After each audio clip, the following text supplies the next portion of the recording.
Les bails, les airs, John, on dit mogo, pas mogo, on dit floco, pas floco. Disons-nous les choses aujourd'hui, je suis avec des hommes, de grands hommes. Monsieur Younous, comment vas-tu? Quand tu dis les hommes, c'est les Algériens ou c'est quoi? Ça va les 10. Ça va tranquille? Ça fait plaisir de revenir. Ah ouais, il faut. L'invitation m'a fait plaisir en tout Pas cas. de souci. Est-ce que tu peux te présenter, s'il te plaît? Younous, Yous, de l'Interviews. Mhm. Bonjour à tous. Blockout Radio, Blockout Musique. Habitant de Grigny, professeur en école de commerce. Je travaille dans le recrutement et aujourd'hui on est investi dans l'associatif, notamment sportif, sur la ville de Grigny. On essaie de faire en sorte que les petits fassent du sport, plus qu'ils ne fassent autre chose. Magnifique. Ou qu'ils fassent des études, Mhm. pourquoi pas. Ah, pourquoi pas? Il faut, c'est important. Bakary. Ouais, c'est Bakary, Billy, 9-4, rappeur des Autres-Nous, Villers-sur-Marne, rappeur indépendant, il n'y a que ça à dire pour l'instant. Mhm. On arrive 2024. Ok. Bientôt. Monsieur Armel. Armel Montbouli, je suis un ancien des Bosquets. Ça fait faire plus de 20 ans que je travaille aussi dans la finance, ce qui est mon boulot. Mais à côté de ça, ça fait aussi plus de 20 ans que je suis dans l'associatif, et avec une association qui s'appelle Vox Populi. On travaille sur des sujets de l'éducation à travers la culture, le sport et la formation. Yes. Le 27 juin 2023, le jeune Naël décédait des mains d'un policier à Nanterre pour un refus d'obtempérer. Il s'en est suivi de révoltes. 5 nuits d'émeutes.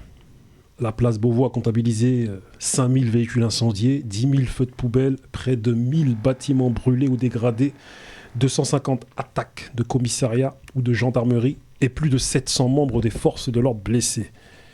Ma question est la suivante. Ces révoltes 2023 ont-elles desservi la cause de Naël? Armel. Je dirais, un peu comme un jugement à la Salomon, oui et non.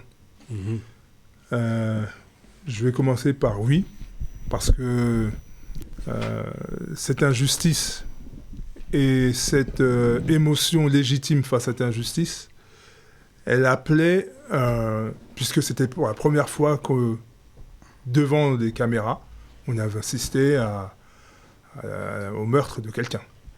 Donc là-dessus, il y avait une attente légitime par rapport à ce qui venait de se passer.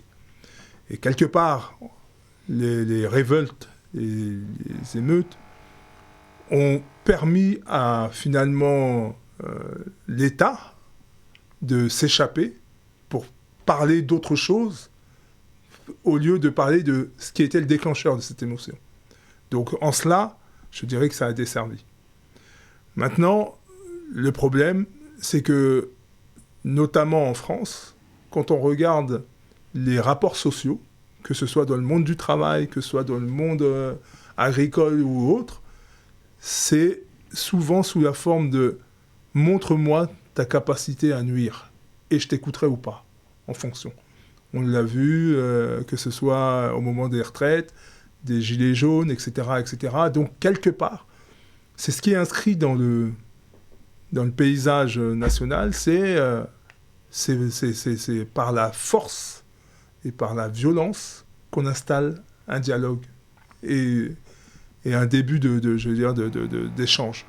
Donc c'est malheureux à dire, donc oui et non, c'est pour ça que je dis que cet événement tragique, par contre, souligne bien qu'il y a une problématique qui est ancrée dans le pays, qui est installée, et finalement qui fait même écho avec la géopolitique, puisque sur le plan géopolitique, on voit ce qui se passe dans les pays d'origine. Moi, je suis du Congo-Brazzaville, mais on voit qu'il y a tout un vent comme ça de libération de la parole et des peuples, et qu'à ces peuples-là, on leur dénie cette volonté d'émancipation. Et quelque part, ça fait écho avec ce que nous avons éprouvé et continuons d'éprouver dans nos quartiers. Et tu étais à Clichy-sous-Bois la dernière fois, Exactement. aux ateliers Médicis, où on a vu qu'il y avait autour du cercle plusieurs générations qui allaient de la mienne, qui a aujourd'hui la cinquantaine, jusqu'à des gamins qui ont 5-6 ans. Donc ça veut dire que rien n'a changé pendant tous ces temps-là. Donc il faut effectivement, je dirais, c'est mon message par rapport à la jeune génération, c'est qu'il y a des pièges qui nous sont tendus.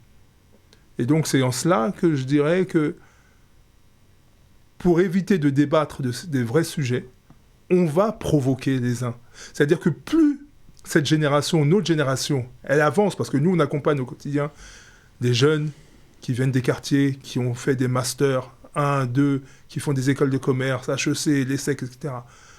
Et que tous ces jeunes-là, le sujet qu'ils ont, malgré leur talent, c'est qu'ils n'arrivent pas à trouver de débouchés, malgré les diplômes, alors que sous l'autel de la République, notamment, on dit liberté, égalité, fraternité, etc. Et tout. Donc, on te fait toute une promesse républicaine. Et on se rend compte que nos jeunes qui jouent le jeu de cette République, ça n'aboutit pas forcément à de la réussite. Et donc, c'est là où, effectivement, nous, notre sujet, c'est, je vais utiliser une expression que mon ami Jean-Marc Mormec utilise souvent, il faut accompagner le menteur jusqu'à sa porte. C'est-à-dire que si la République nous dit que nous sommes tous... Non, mais c'est ça. C'est vrai. Ah ouais, là je vais la ressortir ça. Okay. C'est-à-dire que si la République nous dit... Laisse-le mentir jusqu'au bout. Quand il en a marre, il s'arrête de lui-même. Oui, parce qu'on nous promet, on nous dit, mais allez à l'école, faites ceci, faites cela, et on vous donnera. Ceux qui font, on voit que ça aboutit pas. Maintenant, ceux qui ne font pas, on dit, ouais, c'est normal, il fait ça, donc on ne peut pas lui donner quelque chose. Mais de l'autre côté, on vous met tout un panier de jeunes qui ont tous les skills, mais ils n'y arrivent pas. Donc c'est là où, messieurs, mesdames de la République, votre discours, il ne tient plus. Et comme cette génération-là, à la différence de la nôtre, nous, on a été élevés avec ce côté, les parents, c'est « Hey, ferme ta bouche, prends ce qu'on te donnera. Donc, te fais pas remarquer et avance. » Mais cette jeune génération, elle dit non. Moi, j'ai pas de temps à attendre, c'est pas légitime, et quelque part, ils ont raison. Et c'est vrai que c'est pour ça que ces révoltes sont aussi nécessaires. Mais je ne veux pas monopoliser la parole, on est là pour échanger. Donc, Ouais, franchement, tu as dit un petit peu le global, mais même, on pourrait dire que même cette révolte, elle est beaucoup plus profonde que ça, dans le sens où faut prendre conscience qu'il y a un système qui est mis en place dans la police, dans la politique, même en France, clairement, pour tuer les jeunes issus des quartiers qui sont noirs et arabes. Moi, j'ai pas la mémoire des statistiques, mais après, on a juste à les vérifier. On fait 2 clics sur Google, on voit que aujourd'hui, ce qui est le plus tué par les policiers aujourd'hui en France, c'est des Noirs et des Arabes, et aussi des musulmans, majoritairement. Donc plus de 90%, c'est des jeunes. Donc aujourd'hui, quand on voit que c'est toujours les mêmes qui sont visés, la réaction, elle est totalement naturelle. Mais la réaction, elle est trop systémique. C'est dans le sens où on va venir, on va nous agresser, on va demander à ceux qui nous agressent, à ceux qui nous tuent, à ceux qui ont mis ce système en place, justice. Alors qu'il faut être conscient qu'ils ne sont pas là pour la justice. Dans le sens où, aujourd'hui, quand il y a un jeune qui se fait tuer, directement sur les médias, on vient défendre l'agresseur, on vient défendre l'assassin. Ça tue des enfants, ça tue des jeunes arabes et noirs, etc. Et directement, on ne va pas relater les faits dans le sens où il y a un jeune qui a été tué. On va dire qu'il y a un jeune avec un gros casier judiciaire. On ne sait pas si c'est vrai, on ne sait pas si c'est faux, qui a des antécédents avec la police. À l'heure où on parle, il y a eu un jeune dernièrement qui a été percuté par une voiture de police. Voilà, on dit que non, la police, elle n'a rien à voir dedans. Il a voulu fuir la police et c'est de sa faute s'il a percuté la voiture de police. C'est ce qu'on veut nous faire sous-entendre. Donc ça veut dire que venir demander, manifester, malheureusement, la manifestation, ça peut servir à quelque chose dans le sens où on peut entendre une voix. Mais là, c'est un petit peu un combat qui est perdu dans le sens où on va aller quémander de la justice à des personnes qui sont totalement injustes et qui nous le prouvent de jour en jour. Aujourd'hui, il faut prendre conscience qu'on a un ennemi qui est très organisé et si nous, on ne s'organise pas de notre côté pour faire valoir nos droits. Je ne sais pas si tu as vu récemment, je crois que c'est la mairie de Stein, par rapport à la politique des abayas. Ils étaient en top tweet sur Twitter. Ils ont dit voilà, toute la mairie, elle est empesté de personnes comme nous, tu vois, ils utilisent des grands mots, mais aujourd'hui, tu vois que c'est une ville qui arrive à faire face à une loi qui est totalement injuste vis-à-vis de nos personnes. Donc ça veut dire que aujourd'hui, dire à des petits, va, calme-toi, prends ce qu'on te donne, va bosser à la RATP, va bosser à la SNCF, va faire des choses qui lui ressemblent pas, on va mettre des conseillers de désorientation qui vont complètement de désorienter, qui vont lui sortir de ses cadres, qui vont le mettre dans des cadres que on a tous, donc on fait tous les mêmes métiers manuels, et il n'y a personne qui aspire à faire avocat, homme politique. Moi, dans ma ville, il n'y a qu'une seule personne, Adela Mara, que tu as reçu, il n'y a qu'une seule personne qui a choisi de faire ce choix. C'est la personne qui a le plus de courage et qui peut cracher la vérité un petit peu partout. Mais aujourd'hui, cette personne-là, même nous, entre nous, on n'est pas soudés. Il y a aussi ce problème-là de... Le quartier, il n'est pas soudé entre... On n'est pas soudés, on n'est pas assez solidaires. Donc ça veut dire que ces trucs-là, ça peut arriver. Quand tu vois qu'aujourd'hui... je ne sais pas comment t'expliquer. Aujourd'hui, il y a une personne qui est assassinée, il prend des milliers, des millions et des millions d'euros. Et nous, notre seule organisation, c'est de descendre dans les rues, aller tout casser. Et les petits, tu ne peux pas leur en vouloir parce que c'est totalement naturel, c'est une révolte. Quand les petits, nous, on va se révolter, ils vont appeler ça une émeute. Quand eux, ils vont aller se révolter, on va appeler ça une révolution. Et comme tu as dit, ça va au-delà, même dans nos pays. Hein. Quand eux, nous, on va se révolter, on va appeler ça coup d'État. Eux, ils vont aller couper la tête du roi, on va appeler ça révolution française. Donc ça veut dire que on est dénigré de A à Z, on est désorganisé de A à Z. Et si aujourd'hui, on ne prend pas conscience de ça, qu'il y a des gens en face de nous qui sont organisés pour nous assassiner, c'est clairement ça. On court à notre perte. Aller manifester tous les jours, aller casser des trucs. Dans 40 ans, ce sera encore plus pire. Les constats que tu as faits, ce sera encore plus pire. C'est simple que ça, pour l'instant. Je reprends juste le début de l'histoire. C'est quand même un jeune qui faisait ce qu'il faisait et qui a pris une balle. Je suis contre, c'est important de le préciser, contre toute forme de violence, qu'il s'agisse d'une insulte, qu'il s'agisse d'une manipulation psychologique, qu'il s'agisse de violence physique, de la guerre, de ce que tu veux. On sera toujours contre la violence parce que malheureusement, on a vu ce que ça donne. On a vu ce que ça donne lorsque y a une droite qui part un peu trop fort et que ça finit en mâchoire cassée. On a vu ce que ça donne lorsque il y a une bastos qui est lâchée et c'est des familles qui pleurent. Avant toute chose, c'est quelqu'un qui est mort. Est-ce que ces émeutes-là ont desservi la cause de Naël ? J'aime bien reprendre les choses d'un point de vue historique. Je remonte, Bakary a parlé de révolution. Ils sont allés chercher le roi chez lui, il est parti, il a pris la fuite. Ça me rappelle un certain Saddam. Ou ça me rappelle même, comment il s'appelle, Ben Ali. C'est qu'à un moment donné, le big boss a eu chaud et il a dû prendre la poudre d'escampette. Saddam, c'est les Américains qui l'ont attrapé, mais Louis XVI, c'est le peuple qui l'a attrapé. Ben Ali, il court toujours. Où qu'il soit d'ailleurs. Il court toujours. Si tu nous vois, Ben Ali, pas un big up, mais tu m'as compris, quoi. Je reprends encore l'aspect historique.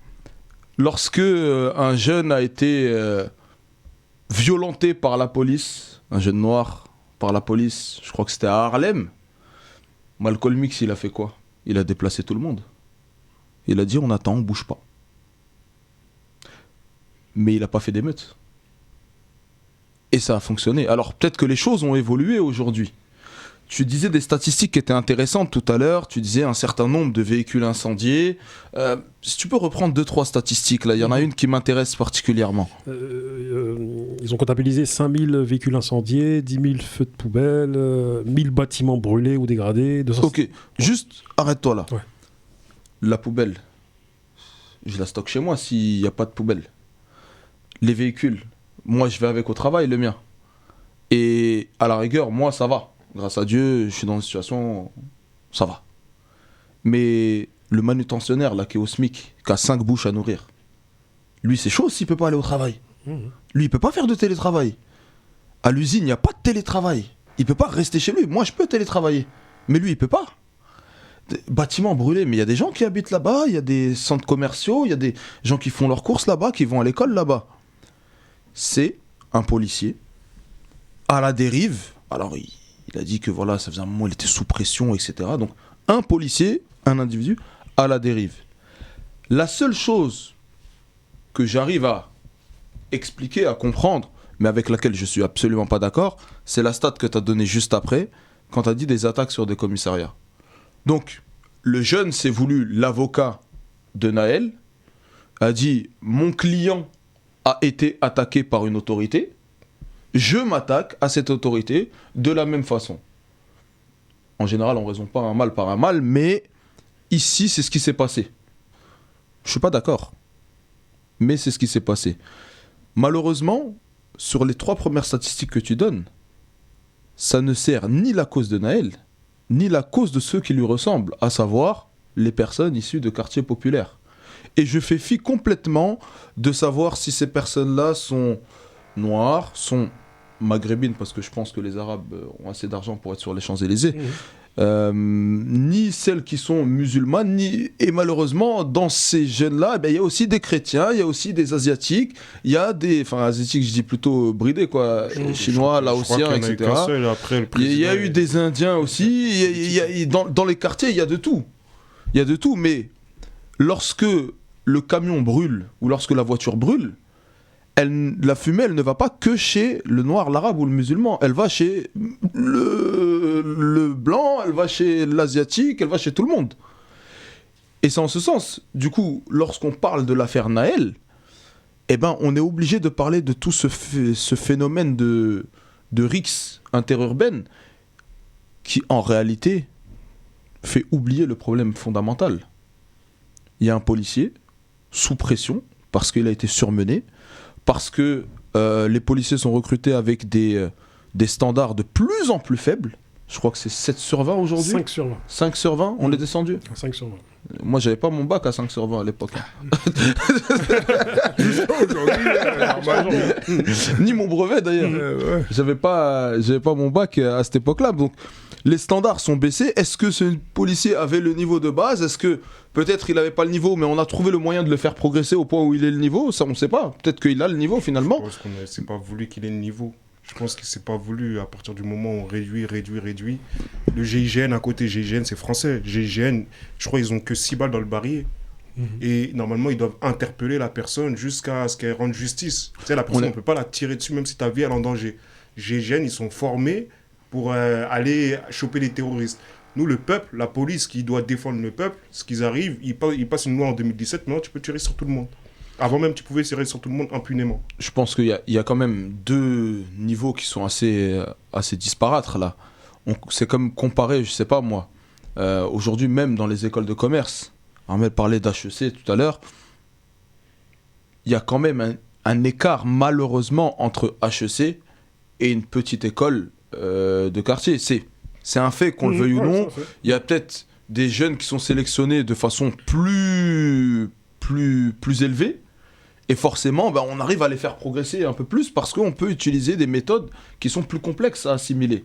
Et l'autre part d'un peu plus loin, alors peut-être qu'il a le même niveau intrinsèquement, mais il part de plus loin, donc il y a peut-être un peu plus de temps avant d'arriver à là. Le GIGN, on est sur de la police d'élite. On n'est même pas sur de la police, je crois, on est sur un corps militaire déjà. On est sur un corps militaire, même si on est sur un corps militaire. Voilà. Aujourd'hui, même, tu vas comparer avec la police en Allemagne à côté. Il y a eu un seul mort en 10 ans. Nous, on a eu combien de morts en 10 ans ? On ne peut pas les compter. Les violences policières aussi, on ne pourra pas les compter. Ça, c'est indénombrable. C'est-à-dire que le système, il est voulu pour qu'il y ait des violences policières et pour qu'il y ait des altercations avec la police. Quand tu vois, depuis que tu es tout petit, tu vois la police, elle se balade comme du n'importe quoi dans les cités avec des armes en vue devant les enfants, etc. Ça te met dans une matrice de confrontation avec la police petit à petit. Tu vois ? C'est la doctrine, en fait. Tu as raison quand tu évoques ça. C'est la doctrine qui a changé parce que moi, je fais partie de la génération, encore une fois, où nous, il y avait la police de proximité. Et cette police de proximité, elle nous permettait, déjà, elle nous voyait grandir et vice-versa. Elle organisait des colonies aussi, donc ça fait que les gamins partaient aussi en vacances au lieu de rester dans la cité, etc. Donc du coup, quand il y avait un jeune qui faisait une connerie, le flic, il le voyait non pas comme un jeune délinquant, mais comme le petit jeune qu'il a vu grandir. Et donc, tout naturellement, comme je dirais le gendarme peut faire dans un village en Vendée, etc. Il connaît le jeune de telle famille, il va l'attraper, il va lui dire écoute, je vais aller voir ton père, etc. Mais à aucun moment, il va se dire je vais sortir mon flingue pour lui tirer dessus. Et c'est ça qui a changé. C'est là où, effectivement, le message, quand Sarkozy est passé au pouvoir et qu'il a dit aux policiers, vous n'êtes pas là pour, entre guillemets, accompagner ces jeunes, faire des matchs de foot avec eux, etc. Alors qu'au contraire, ça permettait justement d'éviter d'en arriver à des situations où on est comme dans une logique de bande à bande, puisque en plus, la génération de policiers qui interviennent désormais dans les quartiers sont très jeunes. Donc, eux-mêmes, en plus, c'est des jeunes, des fois, qui n'ont pas grandi dans les quartiers, qui, par contre, sont alimentés par tout ce que les médias dépeignent de nos quartiers. Donc, forcément, quand eux arrivent dedans, ils sont limite en stress, en mode parano. Et de l'autre côté, les jeunes des quartiers se disent « Bah attends, le mec, il est à peine plus vieux que moi, il vient et il joue les Robocop. » Et c'est là où ça part en vrille. Il y a quelque part une volonté. Il y a Barberich qui vient de nous rejoindre. On va l'applaudir, ce cher monsieur, qui vient de nous rejoindre. Je suis en retard à la rentrée, c'est compliqué. Est-ce que tu peux te présenter pour ceux qui ne te connaissent pas Qui ne connaît pas Barberich? Barberich, producteur de la récré junior. Dans le civil, je dirais, je travaille dans un projet de réussite éducative. À côté de ça, avec mon épouse, on a monté une structure qui s'appelle SoParks, qui intervient sur 4 axes: parentalité, éducation, citoyenneté et éducation. Et donc on fait de la médiation sociale, entre autres. Et le but de nos actions, c'est de créer des espaces d'expression, d'échange entre les différents publics. Donc on travaille vraiment avec tout le monde, que ce soit les particuliers ou les institutions ou les associations. Et le but, c'est de ne pas être dos à dos, mais main dans la main. Donc c'est ça un peu, nous, notre objectif. Tu as eu vent, comme tous, de ce qui s'est passé avant l'été. Enfin, pendant l'été, mais au début, avant les vacances, où il y a eu des révoltes urbaines. Mm-hmm. Et du coup, voilà, tu as eu vent des conséquences de tout ceci. Aujourd'hui, 3 mois après, et, la question que tu n'as pas entendue, c'est ces révoltes 2023 ont-elles desservi la cause de Naël, selon toi? Moi, je dirais oui, parce que malheureusement, lorsqu'il y a eu les émeutes, on a totalement oublié la base, ce qui s'est produit. Parce que, en fait, il y a eu la mort d'un jeune, et c'est ça la base. La base, c'est ça. C'est-à-dire qu'aujourd'hui, tout le monde est parti à Palavas-les-Flots, tout le monde est parti à la Baule, tout le monde a oublié. Quand je dis tout le monde, pas nous, jeunes de banlieue ou de quartier, mais on va dire que la France, le reste de la France a oublié Naël en réalité. Eux, ce qu'ils retiennent, c'est les émeutes. Donc c'est pour ça que moi, à ta question, je dis ouais, ça a desservi. Mmh. Parce que là, en fait, on leur a donné le moyen de mettre la poussière sous le tapis. Sans manquer de respect à Naël, mais c'est l'expression en fait. En fait, c'est ça en fait. Parce qu'aujourd'hui, on parle plus de la mort de Naël. C'est-à-dire que j'ai suivi un débat là dans la semaine. Donc parce qu'il y a eu, il y a quelques jours aussi... le jeune à Elancourt, voilà, qui a été percuté par un policier. Un souci à Elancourt. Et du coup, c'est des personnes issues des quartiers populaires qui sont toujours obligés de rappeler la cause des émeutes. Bien sûr. À chaque fois sur les plateaux, c'est ce que je vois en fait, parce qu'ils oublient, ils omettent de parler des réelles causes. Donc, Mais toi qui viens de Clichy, est-ce que c'est important qu'on fasse un parallèle avec Clichy? En 2005, tout a démarré de Clichy. Ensuite, il y a eu un embrasement dans l'ensemble des quartiers. Toi, est-ce que tu estimes que ces révoltes 2023 sont comparables aux révoltes qu'il y a eu en 2005 à Clichy? En termes d'intensité, je dirais que quasiment, voire un peu plus aujourd'hui, puisque avec les réseaux, finalement, en très peu de temps, on a eu une information au niveau national qui a été de la même dimension, alors qu'en 2005, ça avait pris 3 semaines pour gagner tout le pays. Là, en 4 jours, boum, c'est parti. Voilà. Et en termes de chiffres, si on prend les chiffres, les révoltes de 2023 ont coûté beaucoup plus cher, puisqu'en 2005, je crois que c'était 250 millions autour, 300 millions. Là, aujourd'hui, ils ont d'abord parlé de 650 millions, et maintenant, c'est plus de 700 millions. Bon, après, il y en a peut-être que certains qui glissent un peu. Voilà. Ce que j'allais dire, Armel, c'est... Je ne suis pas forcément sûr que ce soit plus gros. Ça a pris beaucoup plus vite par rapport aux réseaux sociaux, mais je pense surtout que les réseaux sociaux ont apporté un phénomène de médiatisation supplémentaire. Absolument. Ça veut dire que maintenant, tu le disais tout à l'heure, Booba, tu as des grands quartiers qui se snapent en train de dire « Hé, regardez, mes petits, ce qu'ils font ». Des grands ou... Non, des grands. Ouais, mais ils sont juste grands en taille. Des grands, c'est pas les meilleurs. Non, je t'ai pas dit. J'ai pas dit Marbury. Marbury, c'est un vrai grand. Ils sont juste grands. Là, c'est quelqu'un qui fait le. Ils sont juste grands en taille. Non, je dois avoir un accident. Non, là, c'est un accident. Parce que moi, non, quand je dis grand, il joue dans la raquette. Oui. Parce que moi, ce que j'ai constaté, c'est que la jeune génération. D'ailleurs, c'est dans votre génération qu'apparaît le métier d'influenceur. Nous, jamais à notre époque, quelqu'un serait venu et aurait dit « Je veux venir pour t'influencer ». On aurait dit « Va t'influencer, va chez toi ». C'est pour te dire que les réseaux sociaux, cet outil, a été quand même un accélérateur parce que déjà, toutes ces nouvelles générations... et d'ailleurs, à Clichy, il y en a une qui m'a, lors du débat qu'on avait fait, elle m'a dit quelque chose qui m'a un peu remué en me disant « Mais tu sais, Armel, je comprends un peu ce que tu nous reproches à ma génération, parce qu'elle avait 20 ans, je crois, elle devait avoir 20 ans. Mais sache que nous, notre génération, on a été élevés par ces écrans. » Et quand je la regarde, je me dis « Mais qu'est-ce que tu veux dire par élevé par ces écrans ?» Elle me dit « Oui, en fait, quand on était bébé, tout petit, etc., les parents nous donnent l'écran pour qu'on se tienne tranquille. Ou quand on a envie de s'amuser, ils nous donnent un écran, etc. » Et donc, elle me fait comprendre qu'en fait, l'écran que ma génération, puisque nous, on n'a pas eu ces outils-là, pour nous, c'est un outil, mais pour une certaine génération, c'est quelque chose de l'ordre du charnel.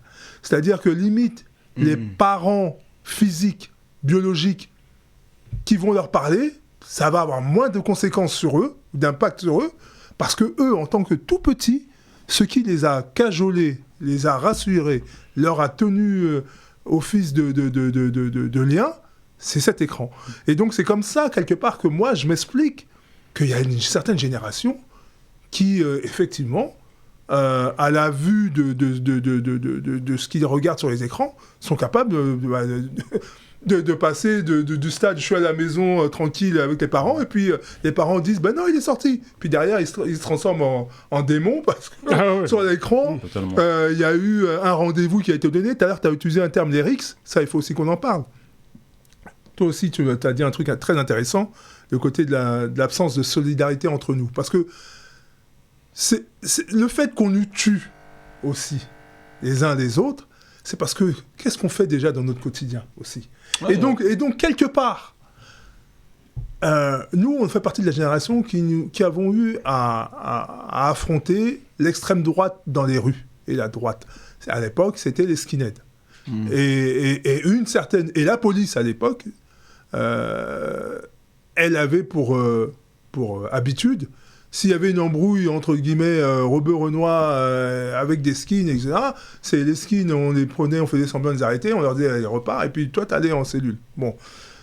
Mais derrière ça, ce que les gens ont compris de nous, c'est qu'effectivement, il y a une absence de solidarité qui va faire que la partie extrémiste de droite, qu'aujourd'hui on retrouve dans la police, qu'on retrouve dans l'armée, qu'on retrouve dans la magistrature, etc.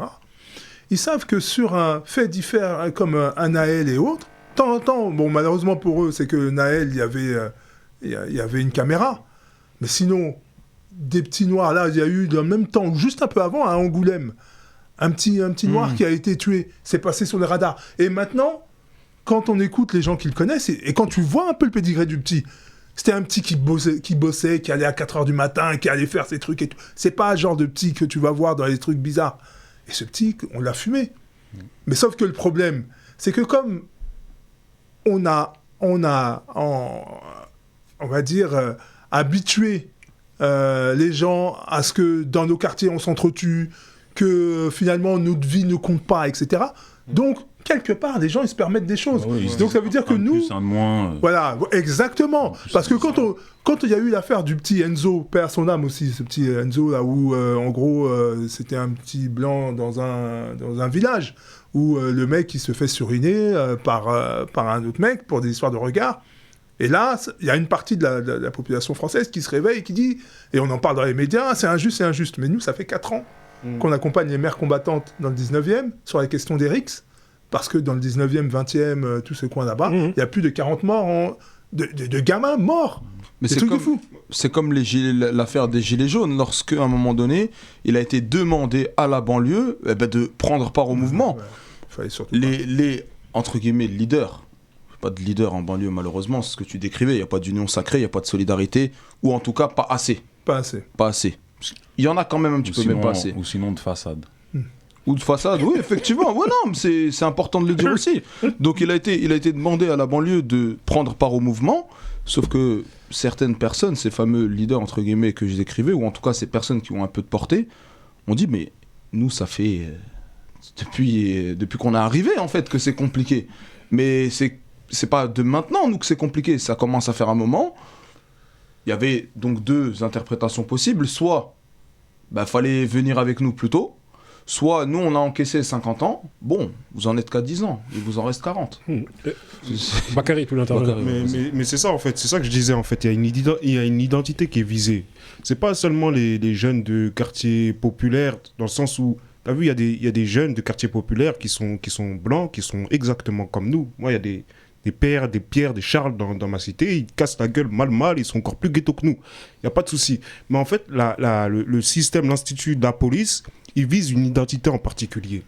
Il vise le jeune, musulman, noir, arabe, étranger. Tu vois ou pas? Quand tu disais chinois, il y a eu un problème avec un Chinois une fois. Oui, une violence policière. J'ai plus les souvenirs là, tu me dis ça comme ça. Oui, et je crois que le président... Le gouvernement chinois a mis un coup de pression au gouvernement français. Ouais, et il a dit ici, dans 48 heures, j'ai pas de nouvelles, les trucs.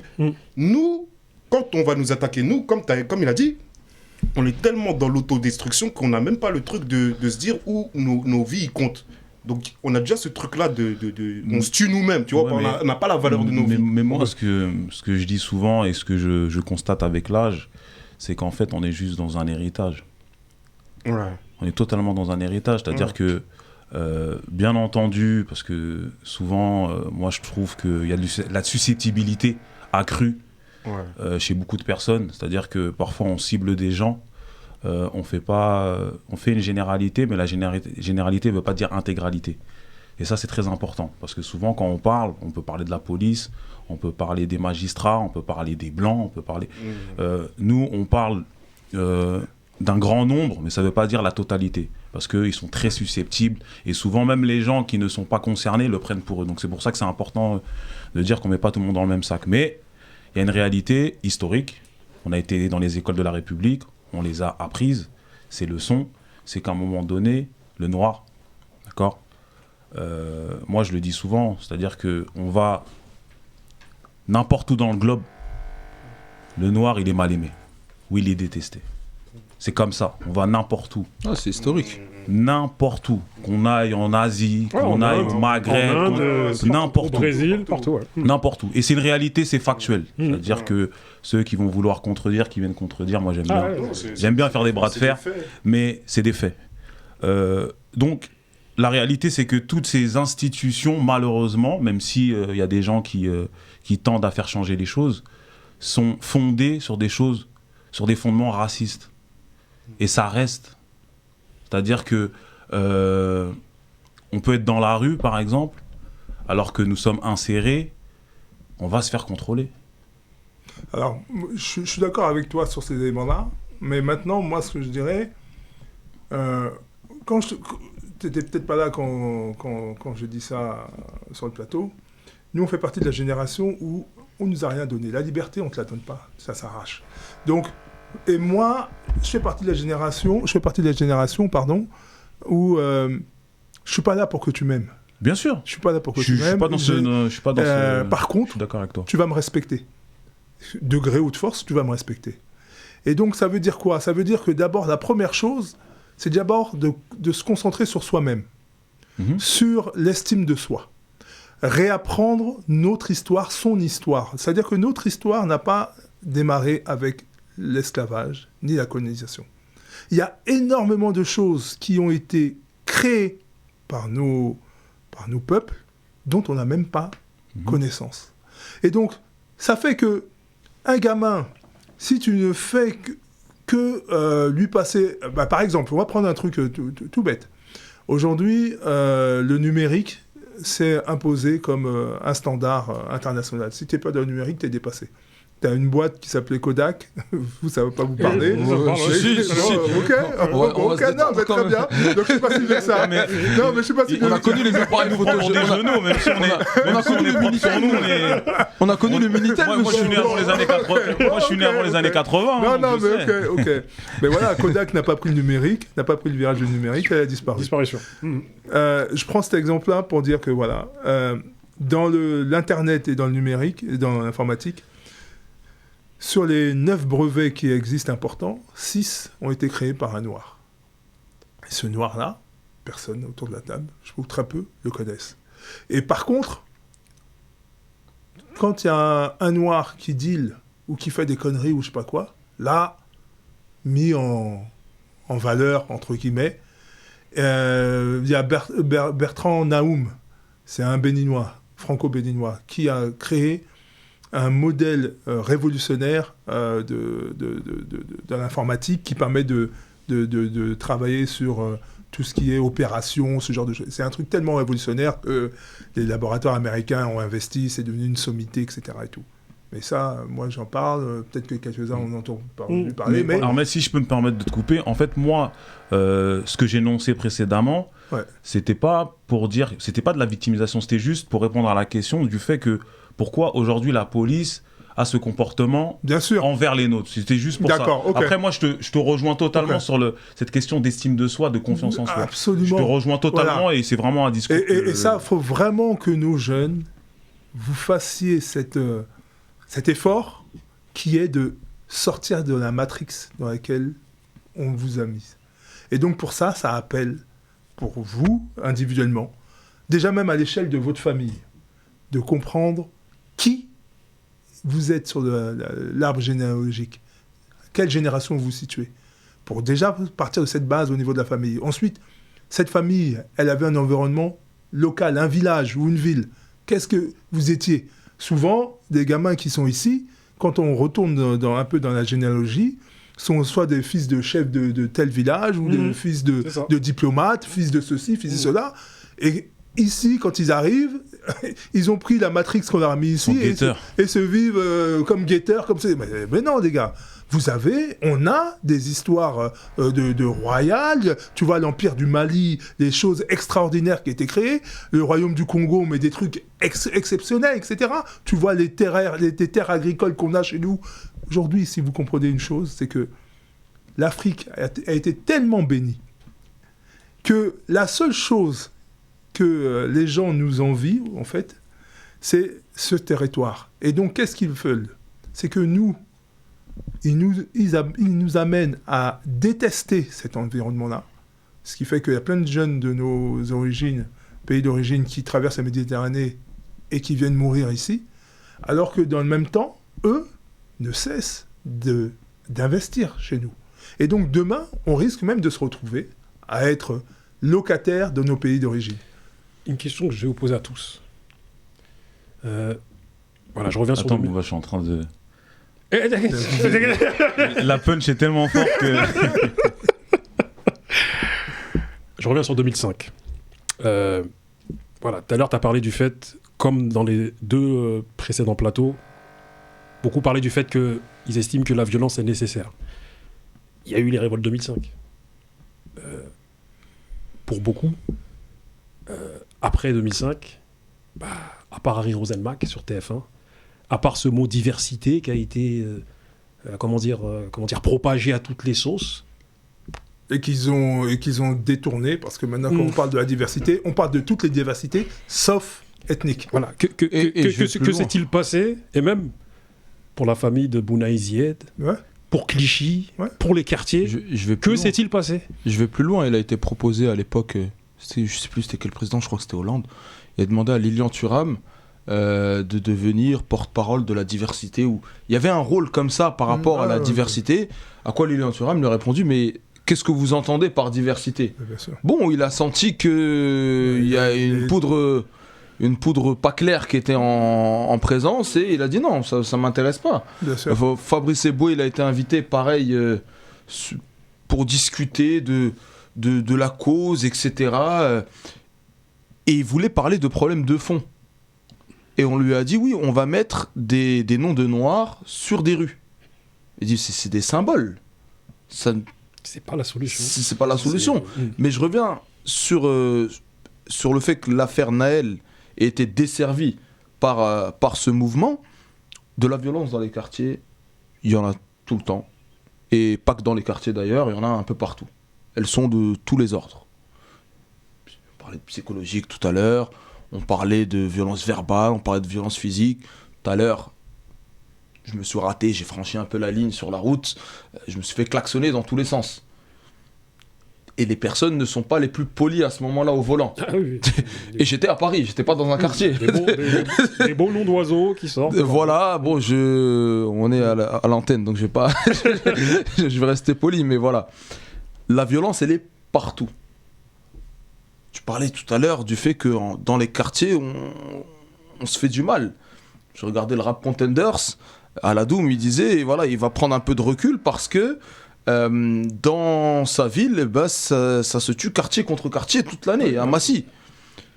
C'est toute l'année. Mais sauf que ça, quelqu'un qui se trouve dans le Poitou-Charentes, alors big up aux gens du Poitou-Charentes, mais il va pas entendre parler du fait qu'entre Place de France et Zola, et Poterne et comment ça s'appelle, Lino Ventura, tout ça, ça se tape dessus toute l'année.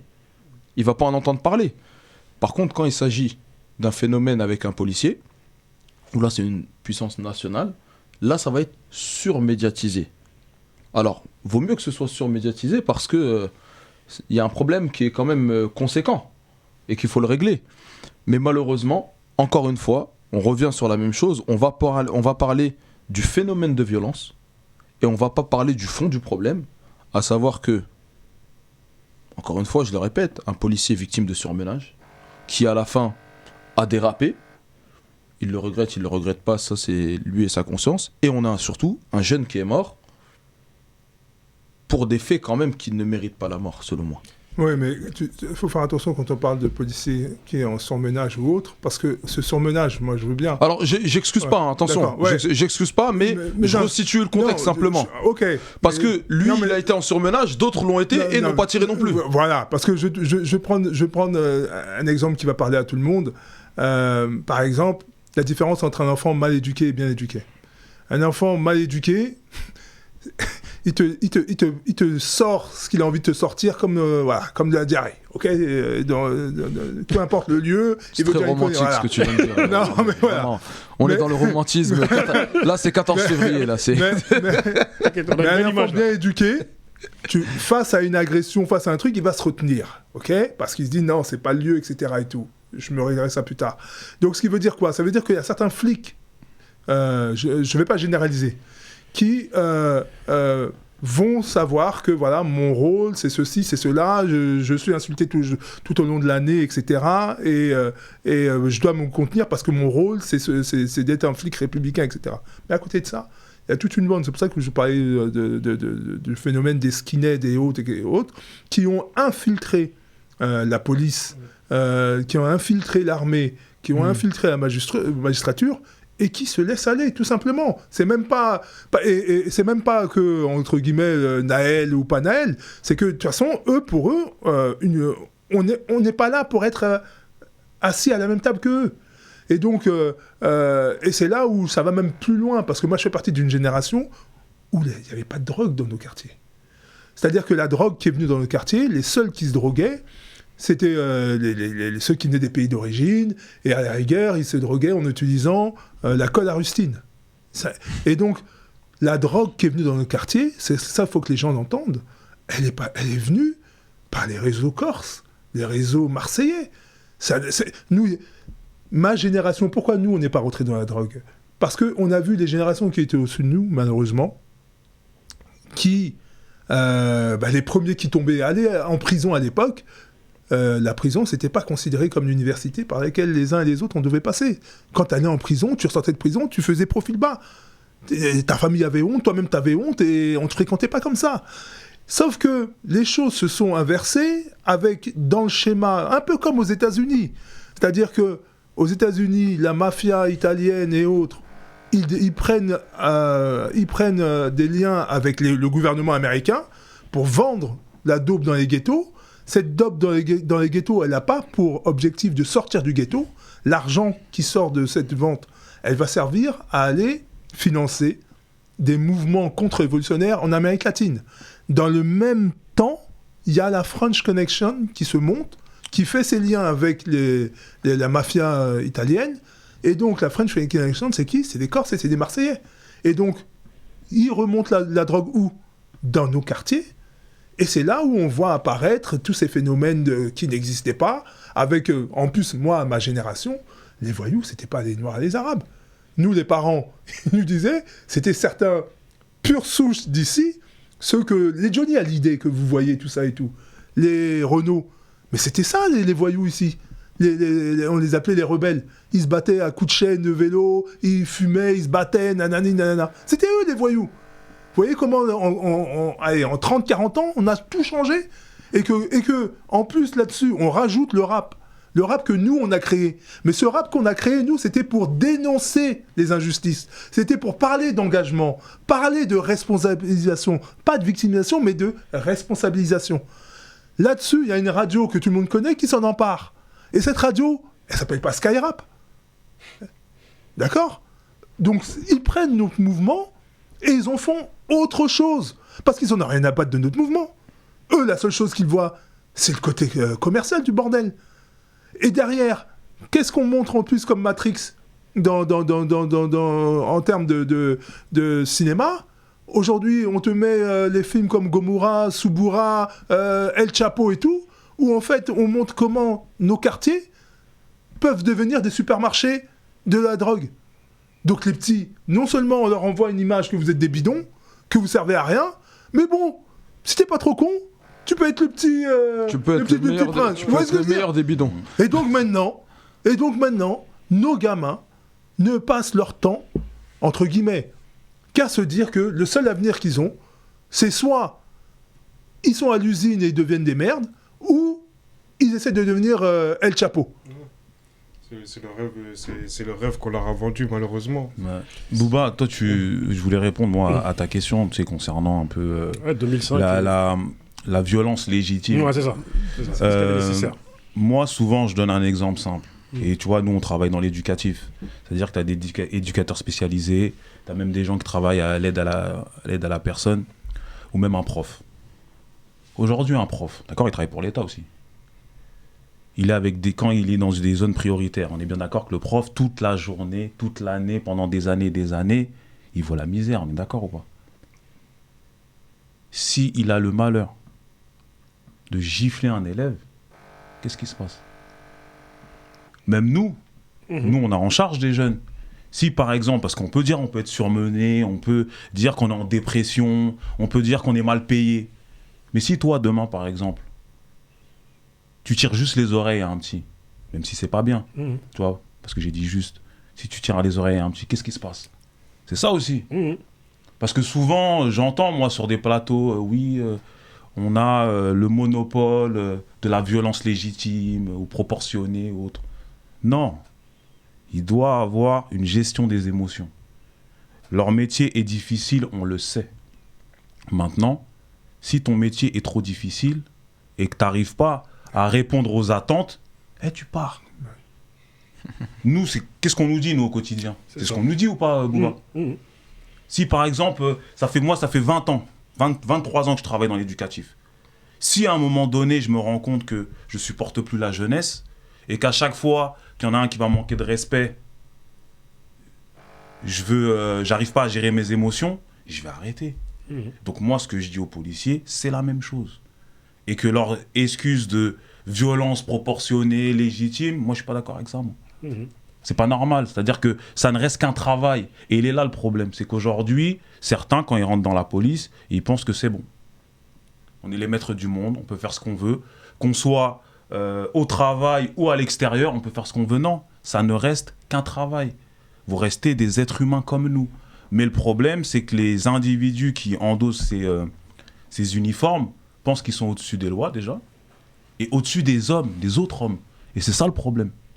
On arrive à la fin de notre entretien, et j'avais posé une question par rapport à 2005, et on va faire un parallèle aussi avec 2023, c'est-à-dire que on parle de violence nécessaire, mais cette violence nécessaire change-t-elle les choses? Et j'aimerais bien que vous interveniez tous de manière succincte, s'il vous plaît, parce que là, il faut qu'on termine cette émission.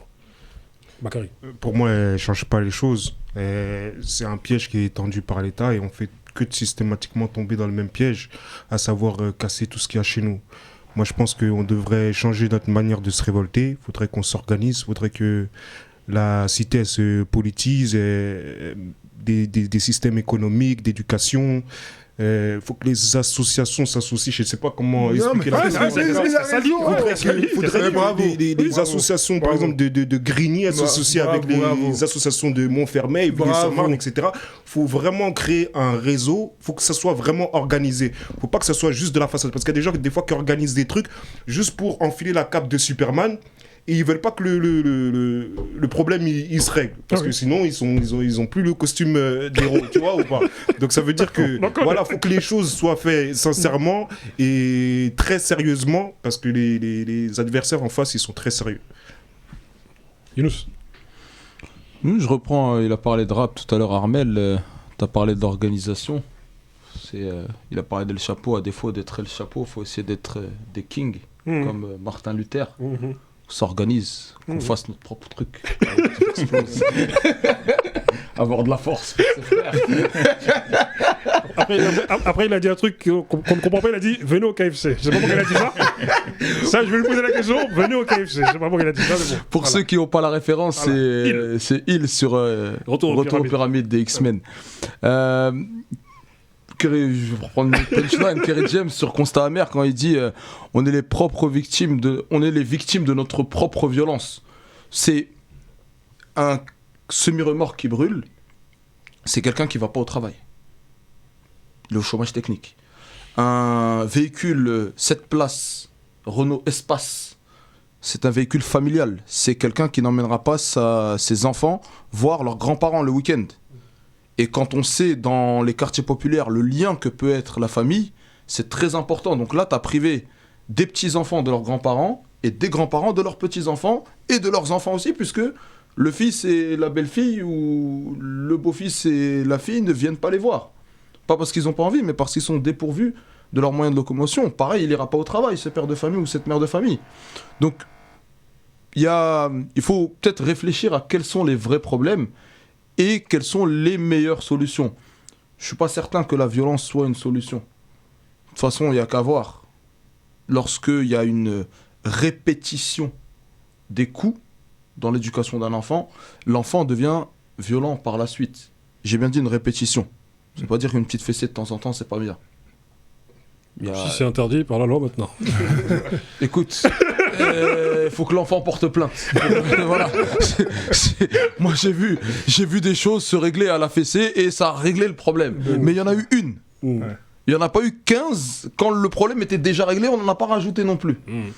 Mais à défaut que ces phénomènes de violence aient servi la cause de Naël, je pense que Black 10 et le DNLC servent la cause des quartiers. Merci mon ami. Et là vous mettez la pression, hein. Faut qu'on sorte des vrais punchs. T'as dit d'être succinct. Pour moi il faut s'asseoir aux bonnes tables, pas les tables où on coupe ou les tables des parloirs, tout simplement. On doit être à la table des décideurs. Mais vas-y, excuse-moi. Ça y est, il a fini. Ok. non, mais de toute façon, la synthèse, je vais essayer de la faire rapidement aussi, parce que vous avez tous dit la première chose que je renote, et ton nom, excuse-moi. Bakary, très très très intéressant, et tu m'as dit que tu es rappeur, donc tu fais partie de la jeune génération, donc je suis content de ton message, c'est-à-dire d'unité, que je n'entends plus. Nous, à notre époque, c'était que ça, l'unité. Et je serais... Je serais même chaud pour discuter après avec toi par rapport à des choses que je fais dans la musique et les contacts que j'ai, parce que justement je cherche des rappeurs comme ça à promotionner pour éteindre au contraire tous ceux qui emmènent notre jeunesse dans le bordel. Et donc si je fais une synthèse, c'est te dire oui, il faut de l'union, il faut de l'estime de soi, et puis derrière il faut de l'organisation, parce que par le passé, ce qui a péché à chaque fois qu'on a eu l'occasion à un moment de s'emparer d'un prémisse de pouvoir. Je vais prendre à l'époque par exemple Secteur A ou autre. Secteur A, c'était à l'époque où ils avaient dans les mains les 15 plus gros artistes nationaux. Toutes les maisons de disques tremblaient. Donc là, il y avait l'occasion de basculer avec une partie du pouvoir qui allait appartenir aux légitimes de ce territoire. Malheureusement, on est retombé dans les mêmes travers, avec problème d'ego, problème de meufs, problème d'argent, et c'est parti en vrille. Donc ça veut dire quoi ? Ça veut dire que c'est la cause qui doit être plus grand que les individus. Ce n'est pas pour de l'argent, ce n'est pas pour des meufs, c'est pas un truc, c'est de la cause. Et donc, pas de problème de coq. C'est pas pour que l'un soit plus mis en avant, non, c'est une cause. Et donc, tant qu'on n'aura pas compris cette histoire-là, et ça, il faut que les gens y sachent, parce que toi, comme tu l'as dit, encore une fois, c'est que les gens nous ont étudiés à travers nos peuples d'origine. C'est-à-dire qu'ils ont été très loin, quand ils ont été en mission et missionnaires, ils ont écrit... Voilà, par exemple, au Sénégal, telle ethnie avec telle ethnie, il y a telle différence. Si on appuie sur tel endroit, ça explose. Voilà pourquoi on a aussi partagé nos peuples. Donc ça veut dire qu'il faut vraiment faire un travail sur soi pour sortir de cette matrix. Et vraiment, je ne sais pas comment on pourrait faire, Booba. Tu as mes coordonnées, tu sais ce qu'on fait avec Vox, tu sais ce qu'on est en train de faire avec Jean-Marc Mormec, pour justement accompagner nos jeunes et moins jeunes sur le terrain de l'associatif, avec des subventions, mais sur des projets concrets, des choses comme ça. Nous, on travaille avec les Jeux Olympiques. Là aussi, il y a des choses concrètes à faire. On travaille aussi sur des job dating, avec des emplois, des formations. Bref, ça demande de l'organisation. Et nous avons un média là que je connaissais sans connaître. Donc merci pour l'invitation. Merci à toi. Mais 2005, si jamais je dois faire une analyse, c'est que c'était les prémices à aujourd'hui, à ça. C'est-à-dire que 2005, c'est arrivé, ça nous est tombé dessus, et c'est parti, entre guillemets, un peu comme une traînée de poudre, et c'est parti en live. On se rend compte que 20 ans plus tard, rien n'a changé. Mais rien n'a changé, pourquoi ? Parce qu'au final... Nos vies, nos injustices, nous n'avons pas, ou très peu, les outils qui nous permettent de faire état de ça avec notre discours à nous. Je ne sais pas si je suis assez clair. C'est-à-dire que les gens parlent pour nous. Donc finalement, mettre sous le tapis ce qu'ils veulent mettre sur le tapis et ne mettre en lumière que ce qu'ils veulent mettre en lumière. Donc ça veut dire que nous sommes dans l'ère de la communication. Si, en termes de communication, nous n'avons pas des outils comme celui-là, nous n'avons pas des individus qui, autour de la table, réfléchissent comme toi, là, aujourd'hui, en apprendant cette unité. Non, mais c'est très important. Non, mais on l'a tous, mais nous, on fait partie d'une génération. Toi, tu es rappeur, donc tu fais partie de la jeune génération. Donc voilà, et moi, les jeunes générations conscientes, malheureusement, j'en connais très peu. J'en vois très peu autour de moi. Donc c'est pour ça que je te big up. Non, ça me fait plaisir. Voilà, donc Booba, c'est à toi, je vois que tu connais plusieurs générations, plusieurs univers, plusieurs territoires. Quelque part, c'est à toi d'entretenir un peu tout ça, quoi. Super-héros, c'est ça? C'est ça. Black super-héros. En tout cas, tu as dit combien de fois me suis-je revendiqué Black justicier. Tu l'as dit, ça. En tout cas, je tiens à big up Mehdi, Ahmad, aussi Naufal de chez Spliante, qu'est-ce qui devait être là. Bien sûr. Gaï Traoré, c'est aussi qui devait être là. Et je t'invite à revenir avec Monsieur Mormec Bien sûr. Ah bah absolument. pour qu'on discute et qu'on parle. Absolument. Et qu'on parle Bah, boxe écoute, aussi. Et tout ça. On boxe avec les mots. Voilà. Et avec Calbo aussi, avec pas de qui souci. justement on a le projet de faire un certain nombre de choses par rapport à la jeunesse. Il a envie de transmettre. Et eux, justement, on parlait de gens engagés avec des textes engagés, bah, ça en fait partie. Donc à mûrir et à faire ça assez rapidement. Sur ces mots, je vous remercie et le débat était très riche. Ben, merci. Comme Merci une à barbe. Voilà. Il est chaud. Il vient de grigner, c'est pour ça, c'est grigné, ça. On a dit qu'il aime bien, châtie bien. C'est la fibre grignoise, ça. Lui, tu comprends qu'il y a de l'amour entre lui et moi. Merci à vous, les frères. Merci. à toi.